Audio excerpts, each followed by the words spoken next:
Good afternoon, everyone. I hope that you are all well on this Wednesday afternoon.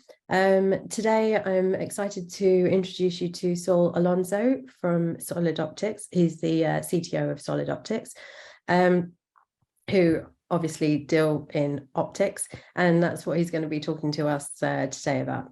Yeah, I'll hand it over to Alonso. So sorry, to Saul. Thank you. Yeah, thank you so much, Vijal. So hello everyone. Thank you for coming to the training or to the presentation.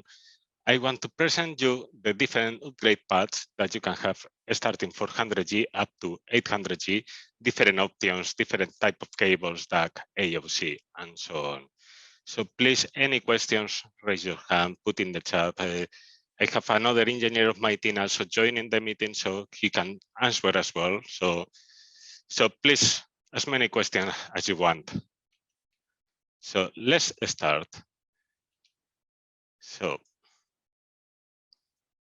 if we start in a 10G infrastructure, we will go from servers to the top of the rack, to the end of the row, then aggregation, then the core routers, and then to the cloud. And these will be the type of optics or transceivers or cables that you will use. So for distance less than 3-5 meters, you will use DAC, AOC, or SR. 20 meters, same, but then not only 10G, but also 40G for aggregation. Then when we go to 500 meters, still SR and so on. 1 kilometer, we can see AOC, SR, but also sometimes LR, sometimes not a lot. That's why I didn't dare to put it. Then from 10 kilometers to 80 kilometers, we have N times 10G, LR, ER, or ZR, mostly channelized, so or CWDM or DWDM. When we move to 100G, if we start bottom up, we will have DAC, AOC, and SR4 or 25G breakouts. So in the case the server has interfaces of 25G, we can break out 100G into 4 times 25. That will depend on performance or throughput versus density of connections that you need. Then in 20 meters, we will go to AOC and SR. 500 meters, we will move already to PSM4 or CWDM4. 1,000 meters or 1 kilometer will be FR4 or DR4 plus, and then 10 to 80 kilometers, LR4, ER4, ACO, DCO, or data center interconnect equipment. This is just a resume, and then I will go in depth for every type of optic or transceiver. Then if we go from 100 to 400, in 3 meters or 5 meters, so from server to top of the rack, we will have the 100G DR1, FR1 to 400G in the breakout. We will have the DAC, AOC, or we have 400G to 400G SR8. In 20 meters or close to, we will have the same breakout 400G to 100G DR1 of FR or FR1. We will have DAC, AOC, and SR8. In 500 meters, SR8 disappear, and then we have breakouts DR1, FR1, or DR4 to DR4. 1,000 meters, FR4 or DR4 plus, depend on the cables that we will be using.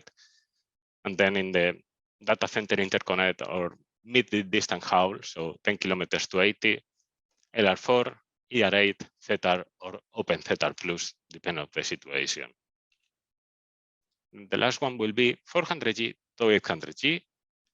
We will have AOC of or FR4 or DR8 on the under 3 meters.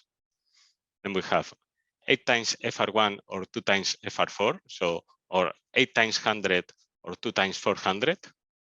We have the DR8 or we have AOC. 500 meters, same one, breakout, 8 times 100G, breakout 2 times 400G or DR8.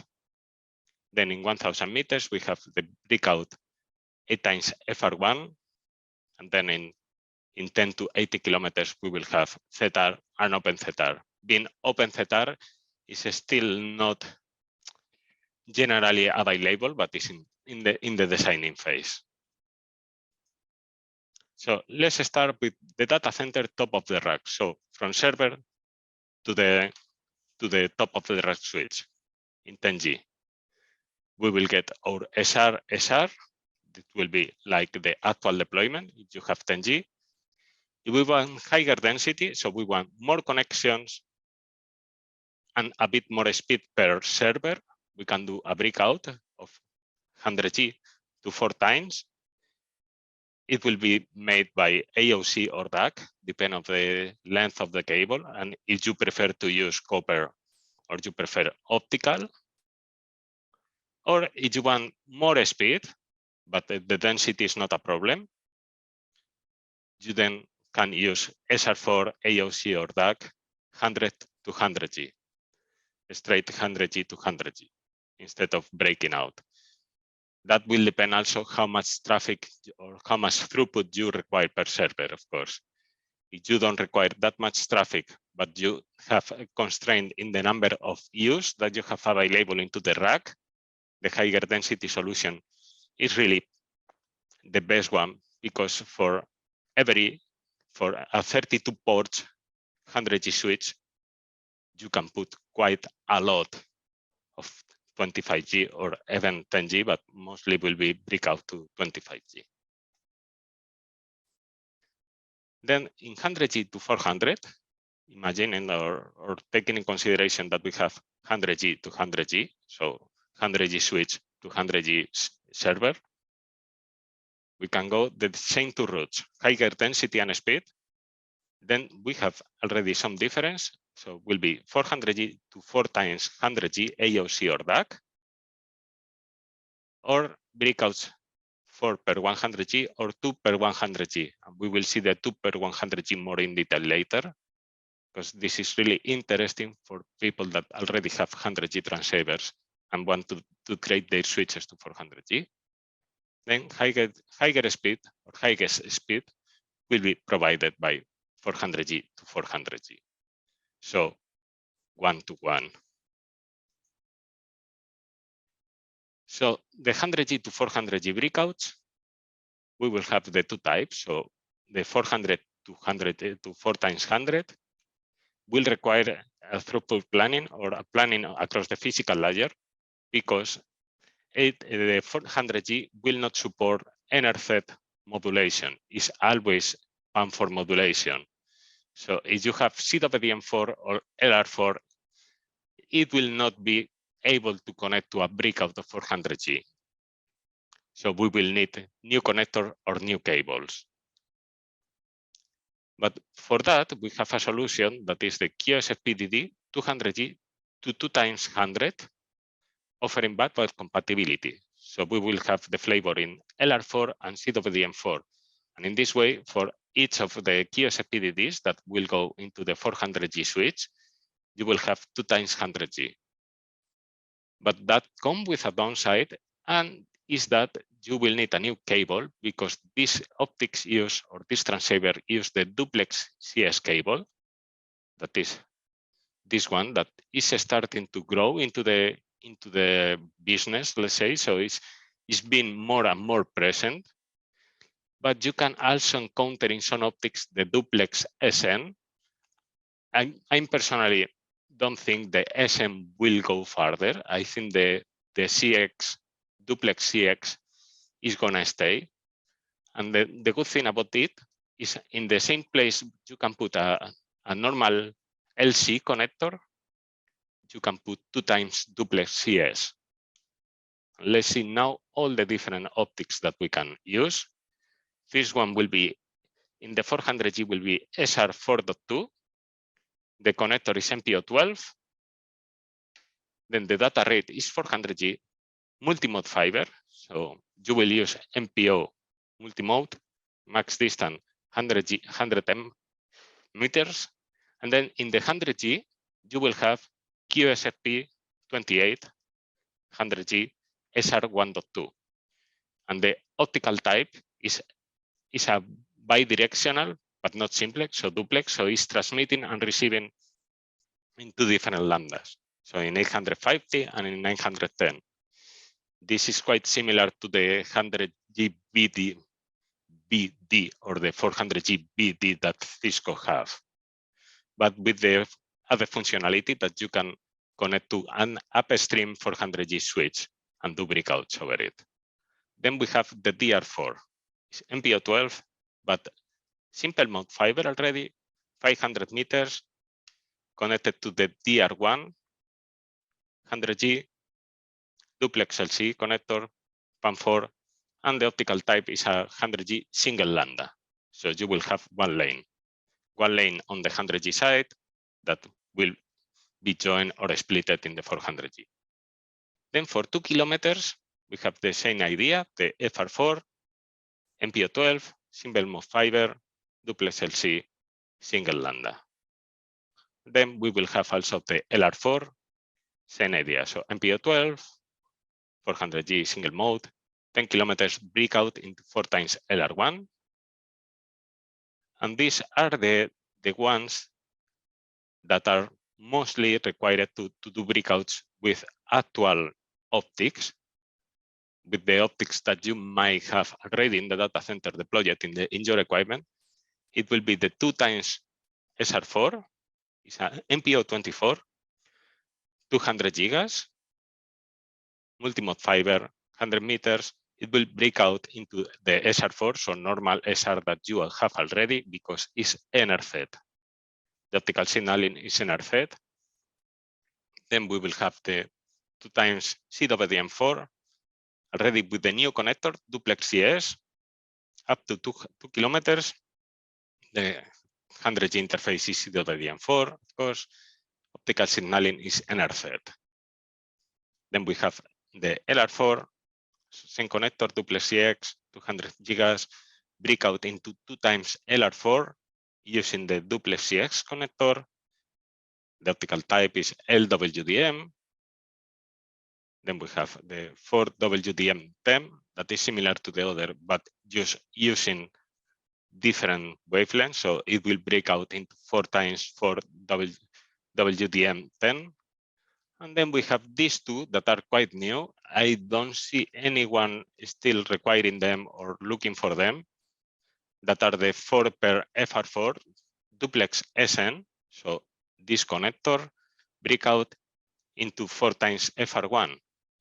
But why go into a custom connector like duplex SN when you can achieve the same functionality, breaking a FR4 with an MPO12 that is a general available cable or breakout, and most likely price will be lower in the MPO than in the SN type of cable. Then you will have also available the 4 times per LR duplex SN as well, breaking into LR1s. In the data center area, if we go from 400G to 800, being side-to-side QSFP-DD, so 400G to 400G, in the server and in the switch or router. Then in the high density, we can do breakouts from 800G to 8 times 100G or to 2 times 400G. There will be AOC, DAC. There will be also breakout cables with MPO and SM, most likely in the future. And then the highest speed will be point-to-point 800G SR8, AOC or DAC. And of course, more type of technologies will come in the future, but now the one that is confirmed is SR8.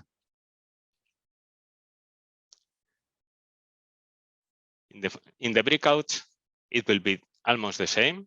So 8 per 100G will break out in the, you will have the 8 per 100G DR, MPO 16 already, single mode fiber. Please recall, and this is quite important, if you want to build a new data center or you want to start new cabling, in 800G, there will not be support for multi-mode fiber, just single mode. So please keep in your mind if you plan to deploy a new data center or a new area. So we have the 8 times 100G, as I mentioned, MPO 16, 800 gigas, breaking out in 8 times FR1s, duplex LC PAM4, single lambda. We will have the FR as well for 2 kilometers and the LR for 10 kilometers. And then we will have the breakout to 2 times 400G in FR4, so for 2 kilometers, and in LR4 for 10 kilometers. And this one will be using the duplex CS connector to duplex LC.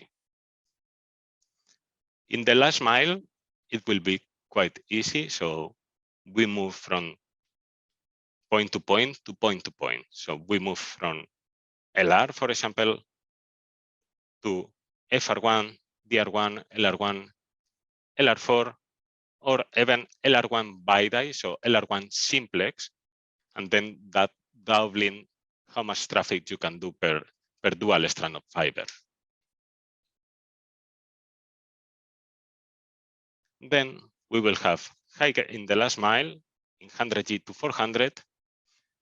We come again to the breakouts, so 400G to 100G in DR4 and FR4, of course, 500 meters, 2 kilometers, and 10 kilometers, or directly straight point to point, 500 meters, 2 kilometers, and 10 kilometers. In 400G to 800G, we will have the breakout that we discussed before, so FR4 or so FR8 or DR8, or 2 per 400G FR and LR, and the highest speed will be provided to point, so DR8 and LR8. For the moment, there is no confirmed FR8, but it will come as well. And then we have the data center interconnect in the 10G to 100G. In the past, with the 10G, it was really easy to have like 60 kilometers of fiber. Just put a passive switch and connect side to side and multiplex, having up to 40 channels of 10G going from side to side. But with 100G and higher speed signal or highest speed signals, that's not possible. So, or you move to DCO, so coherent to neighbors, digital coherent, that you can have in the 100G or 200G DWDM, or you can move to a data center interconnect that can work or passive with 100G DWDM, or active DWDM with single and dual lambda optics. So the 100 and 200 DWDM CFP2 DCO, or CFP for the people that is still having all the requirement, it will require a specific network hardware to run. It will not be supported in an standard CFP2 port. The CFP2 port really requires to support DCO. It will require EDFAS, so it will require amplifying. It will have a high power consumption. We are talking the power consumption of the CFP DCO. We are ranging from 16 to 21 watts, so it's quite high. It's up to 2,000 kilometers. Of course, will depend on the version of the DCO, but also on the EDFAS that you need to put through the line. And is available in fixed and tunable wavelength versions. Normally, it's always deployed in tunable because the price is not so different or not so higher than the fixed, and then you have the opportunity to tune from one channel to the other if it's required. Then we have the 100G DWDM single and dual lambda. The transceiver works on a standard network hardware, so you can put in your switch with QSFP28 port, in your router with QSFP28 port, and it will work. It will require EDFAS, so amplification and dispersion compensator in order to work. Power consumption of the optics is like 5 watts. Distance that you can cover with this solution is up to 120 kilometers, and the optics are fixed wavelength, so they are not tunable. And then there is this new solution that is 100G DWDM, as well as the DWDM single and dual lambda 100G works on a standard network hardware. So you can plug in any switch, any router. It's totally passive. It will not require any EDFA or dispersion compensator, so it will require a max, OWDM max. Power consumption is like 5 watts as well. The downside is up to 20 kilometers because it's working on the 1310 area. But it's good if you have lower distance, you can have 8 times 100G multiplexed just passive without anything extra. And the wavelengths are fixed as well. If we move to the DCI in the 400G, we will have our FETAR, that is data center interconnect, up to 120 kilometers. And then we will have the Open FETAR Plus, that is long haul, up to 800 kilometers. Of course, multiplexing them. All of them are DWDM. So we will start with the lower one, with the FETAR. Will require as well a specific network hardware to run. So for example, in Cisco, I think you can work with the 820102 family and one of the NCS right now. It will require EFAS. Power consumption is somehow moderate, let's say like 18 watts or something like that. It's up to 120 kilometers and is tunable. So you can tune the wavelength in the router or the switch. Then the Open FETAR Plus as well will require network hardware to run. It will require EFAS as well. Power consumption is already like 5-6 watts more than the FETAR. It's up to 600 kilometers and is available in tunable wavelength, so not fixed. And then there is this one, the 0dB TX, or the high power TX, that is coming to the market soon. It will require a specific network hardware, will require EFAS, high power consumption, almost close to the Open FETAR, up to 600, tunable wavelength. But this is meant specifically to be used with DWDMs. Whenever Open FETAR Plus or FETAR TX is -6, -7, this one, the TX will be 0. So you can put down the line and not need to amplify every different wavelength in that specific DWDMs. And then in 400G to 800, right now, the available one will be the FETAR, so DCI up to 120. Pretty sure it will come also the Open FETAR, is already in works, and other flavors will become as well sooner than later. So, any question?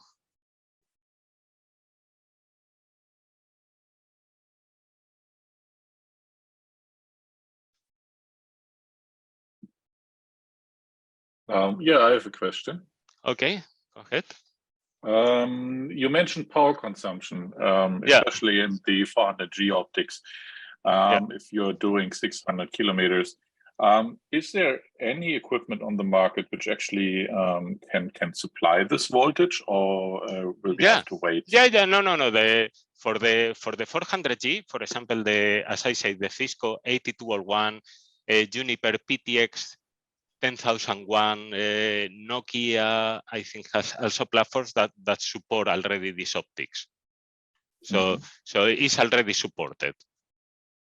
Of course, you need to take into account also how the data center is planned to take out all that heat. Of course, normally you will not have like 10 or 20 of these optics working together in the same switch, at least for the moment. So that there is time to play. Next question, yes. How many of these ports? How many ports you can saturate there? We are not in the times where we have only 6 to 12 ports with 400G in the box itself. We have now 24 more ports. So only 50%, you would say, can be saturated because of power consumption and heat dissipation. Yeah, it's still to be seen with the manufacturers, of course. I think, of course, in the datasheet of every different requirement, because they will tell you, okay, you can use only 10 Open FETAR, or you cannot use 20, or you can fully saturate. We are good to go. We have 2,000 watt power supplies. We have like 20 fans put on the device. So it will vary quite a lot from manufacturer to manufacturer, because, for example, so And of course, they will do revisions. I know that these ones will be the first of the second revision, the one that are actually in the market. So, for example, the PT10K or the 8012 from Cisco, and I think they will be, now that the manufacturing look like is starting to happen again, and the delivery times hopefully get lower, day per day or month per month at least. I think they will go to a second iteration with better thermal cooling. But also the optical transceiver manufacturers, they are pretty aware of the power consumption and the power dissipation, and they are working on lowering that. Of course, they are starting with the easy optics. So, for example, LR or DR or so on, because it's easier for them. But I think that it will reach also the ZR and the open ZR section of the market. So let me ask my second question. Is 600 kilometers optics, how many of these are sold compared to the 120 kilometers? Is this a product which is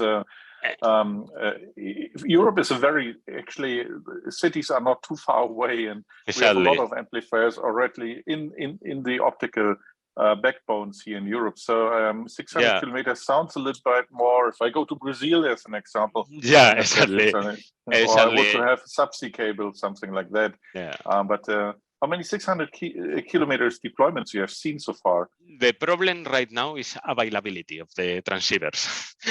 Okay. Even if the customer want it, the manufacturer has a 9-month lead time on them. So we get some questions. We get some surveys on customers most likely to do rings or to do end-to-end rings, but indeed, it's not up to 600. Most of the customers are looking to use at 200 or 250, 300 kilometers. I don't see in Europe a deployment of 600. I see, as you say, Brazil, I saw it, Africa, I saw it, and US, I saw it as well. But as I say, it's mostly the problem right now is the delivery times for the network hardware and also for the transceivers. Because it's not only that you cannot get your router, or you need to wait 9 months for the router, but you will need to wait maybe 6 to 9 months for the transceiver itself. So right now, if you really need to use this kind of specialized optics, you really need to plan carefully because lead times are still, and unfortunately, quite long. Okay, thank you, Saul. You're welcome. Thank you, Saul. Is there any more questions?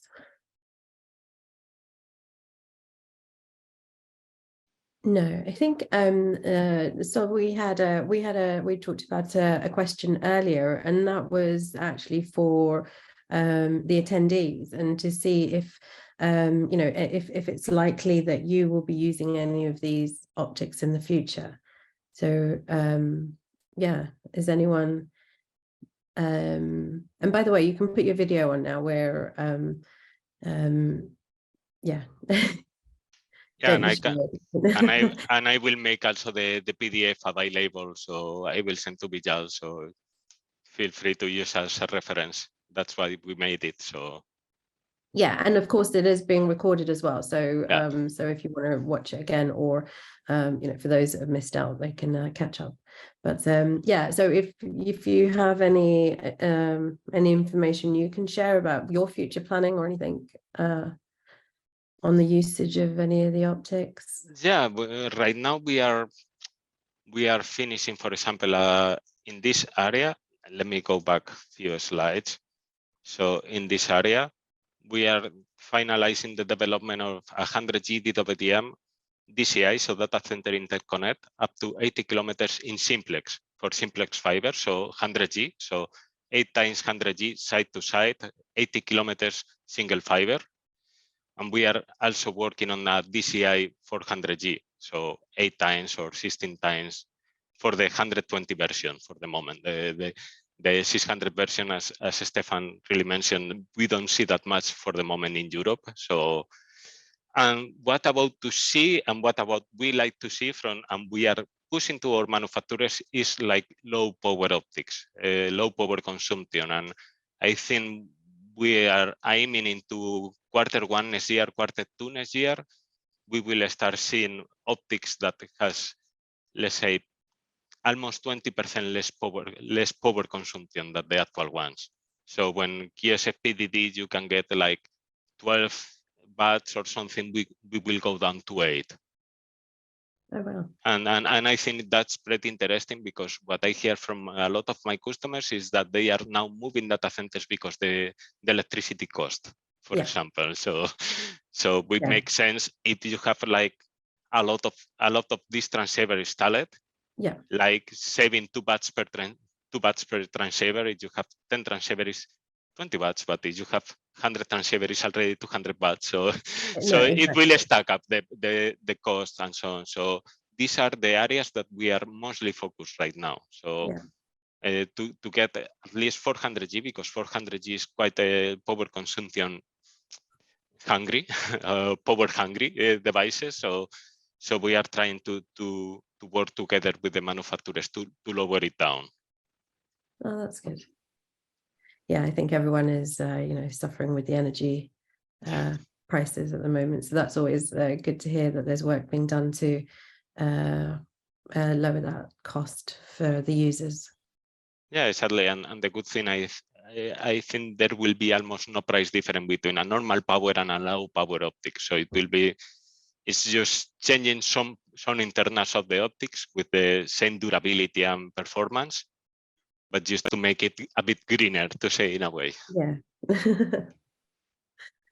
And these are the two main areas that we are focused right now. So in DCIs, even 100G simplex, 100G duplex, we have been doing quite some time, and the 400G. Good. Thank you again, Saul. Right, last chance, any questions? No. In that case, you've given us all a lot of information to go away with. Thank you for the presentation and sharing the slides and everything. This will be recorded, and we'll share it with everyone. So thank you all also for attending. Yes, we'll hope to see you all again soon. Thank you again, Saul, and thank you to Solid Optics. Thank you. Thank you, anyone. Bye-bye.